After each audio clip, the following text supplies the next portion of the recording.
calmly. But within minutes, a well-known, at least to me, because I follow this guy, a well-known congressman, I'm not even going to say his party, comes on and in his opening statement absolutely shreds Gruber to death. We're going to listen to the clip right now, and yeah, I'll do a spoiler. The one, the only, Elijah Cummings. Listen to this clip. It's just outstanding.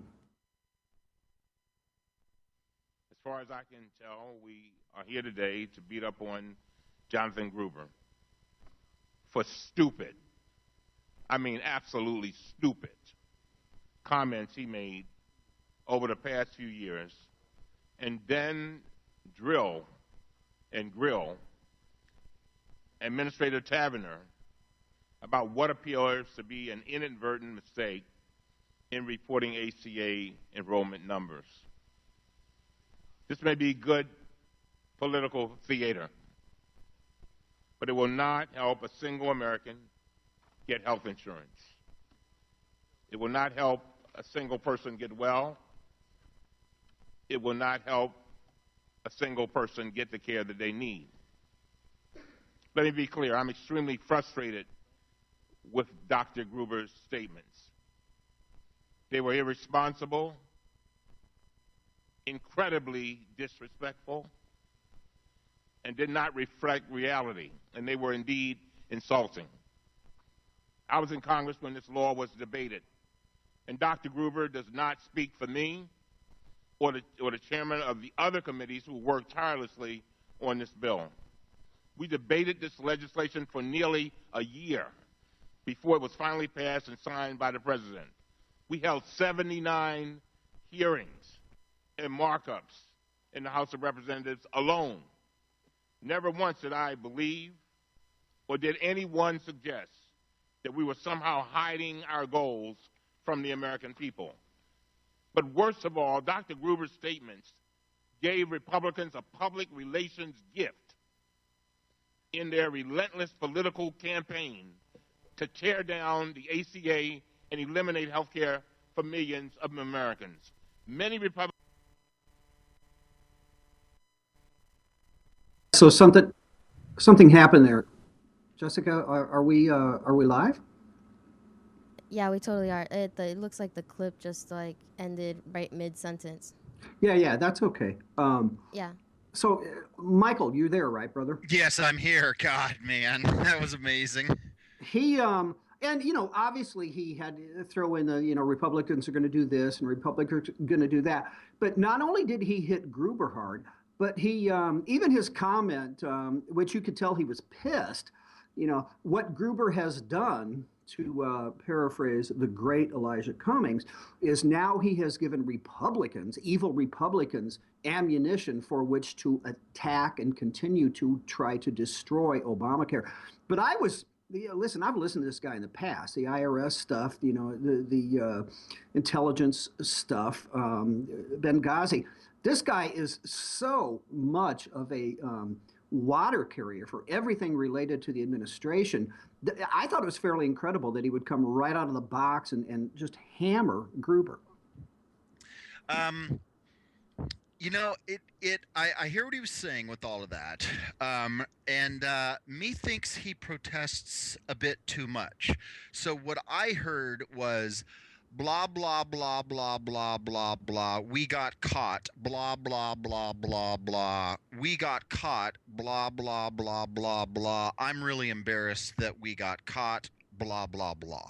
There's definitely an element of that in there. I don't know if you actually saw the clip. He generally, and again, he may be an actor. I mean, we know that Democrats tend to be fairly good at acting. But when he was saying stupid, and you're looking at the look on Gruber's face, it appeared to not be theater, although on the other hand, these people all know, to your point, they're on camera. They, hell, I mean, he could have gone to Gruber ahead of time and said, man, I have to slice you off at the whatever have you, or slice off your whatever have you. But stick with me here, I'm gonna get you out of this. Could very well be the case, but he's still on record as having done it. It just surprised me because he any other hearing I've heard him in never happened. No, not at all. It's funny that part of one of the things that comes to my mind, I suppose, thinking about this with Elijah Cummings, is that earlier this summer, he was identified as the chief water carrier and bagman about the administration's involvement with the House committee investigating the IRS stuff. Right. And as the conduit between the Department of Justice and the administration and the avoiding tactics on that whole thing. So I think it may be a little bit of a clearing his name effort that the honorable Representative Cummings was doing right there. I don't know. Maybe that's just a little bit too cynical of me, but I suppose on the other hand, everybody's known about this guy Gruber for a very, very long time, and as everybody has said, he was front and center of all of this. So it's only when the video and the photographs and all of the post-event work done firmly identifying everybody's hands caught in the cookie jar does he come out and say something like this. Well, and you're right to that extent, and maybe beyond. I mean, obviously, you talk about getting caught with your pants down and your hand in the cookie jar. I mean, not just once. You can't say it was a mistake. I misspoke. I mean, we've all heard that before. I mean, multiple times, and I'm not. I wouldn't be surprised if other stuff comes out. So obviously, yes, as I said in the opening tease, I mean, the dude had to try to fall on his sword. And I think maybe tomorrow we should have a clip or two of him, because this is going to go on for a while. Isa, I don't know what you think of Isa. I mean, fellow Californian, cold ice water in his veins. Because to be fair, I mean, to be sure, to your point, Gruber tried his best to dance, to obfuscate, to evade, to avoid, and Isa just dude, that like he's got eagle eye, man. He's coldly staring at him, and continues to try to remove the bullshit, the emotion, and go back and ask him what his model really was about, and did he feed a bill of goods to the government, and most importantly, and I think this is going to be interesting, will he release not summaries of his model, but his actual model, his micro model? Will he release that to independent observation or brain failure? But Ed Gruber never would say yes. No, because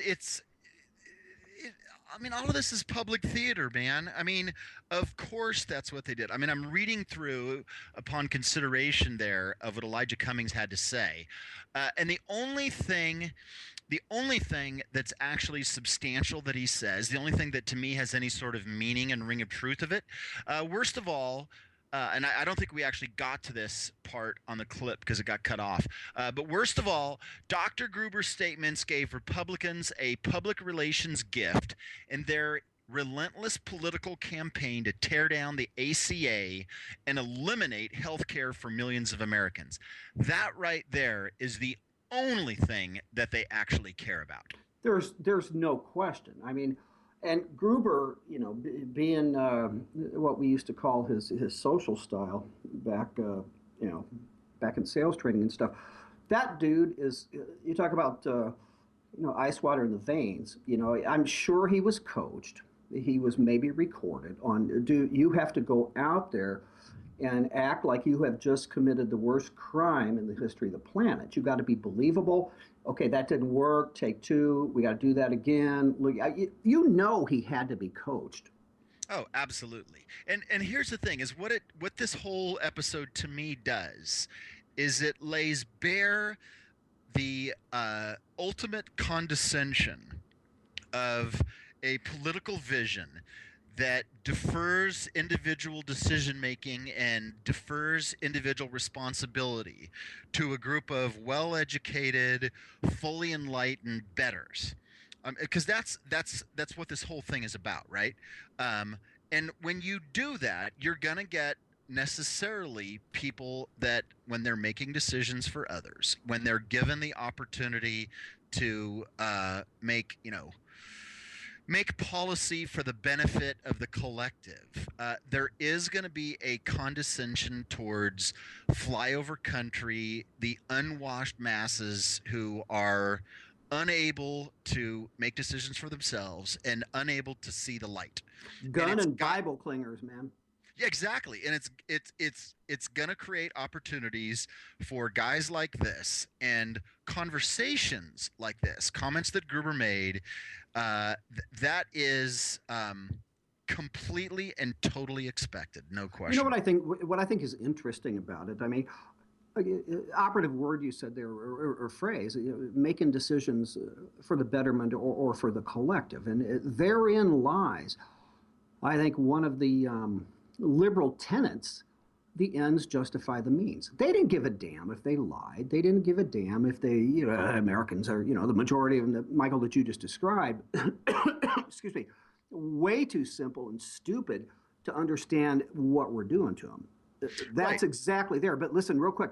On the other hand, we all know, as much as Gruber was coached, the Republicans, ISA, and those guys aren't stupid either. They're, he's going to be coached and blah, blah, blah. So I find it fascinating just to sit and think this is just a mind game. This is a mental chess game going on between the Republicans and the Democrats on this panel. So you can see him going, damn, that was a good move, or damn it, I didn't think he'd go there. I find that stuff fascinating.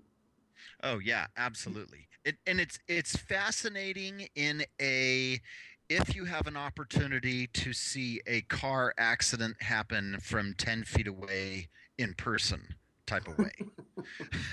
It's not fascinating in the way having Brooklyn Decker have dinner at an adjoining table to you would be fascinating. Okay, see, to me that would not be fascinating at all because I wouldn't know who the hell Brooklyn, what was his name? Denner, or who? Brooklyn Decker. Okay, if I say Cindy Crawford, would that make the reference a little more current for you? Oh, okay, I guess. But then I don't know. I'd be particularly thrilled about sitting next to Cindy Crawford either. Dude, she never had that mole removed from her lip. Oh, okay. Well, if I just said Brooklyn Decker, she was Sports Illustrated bathing suit model, cover model for years. All right, you got my attention. Jeez. Okay. Well, that's it. It's not that kind of interesting. It's watching a car wreck in person kind of interesting. So you should have told me right off the bat, because you have to explain movies to me, TV shows, because I never watch any of this crap. And not now that you've told me who she was, not that I would not have paid attention to her had I known what I know now. Right. Well, hey, man, part of my style is influenced by listening to Dennis Miller for years. So I can't have you go all Sylvia Plath on me if you don't get my references, okay? All right. You see what I did there? You went Dennis, man. I mean, I love how he goes. He was wound up tighter than and I'm just kind of off the cuff.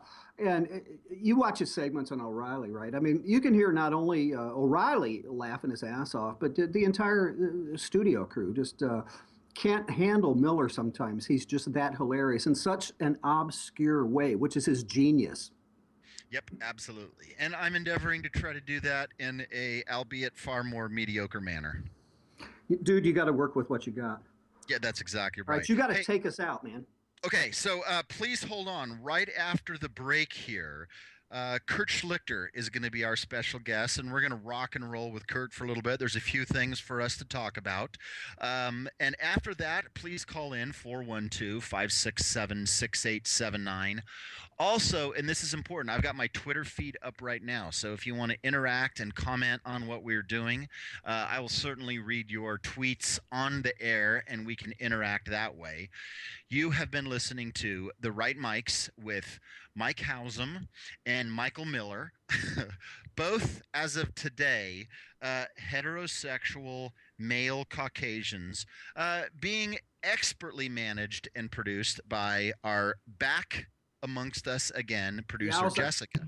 And listen, we will come back after Kurt, and we got to get into the CIA report too, because we've got some good stuff on that. Oh yeah, there's some great stuff. So please hold on, and we will be right back. Thank you so much for listening.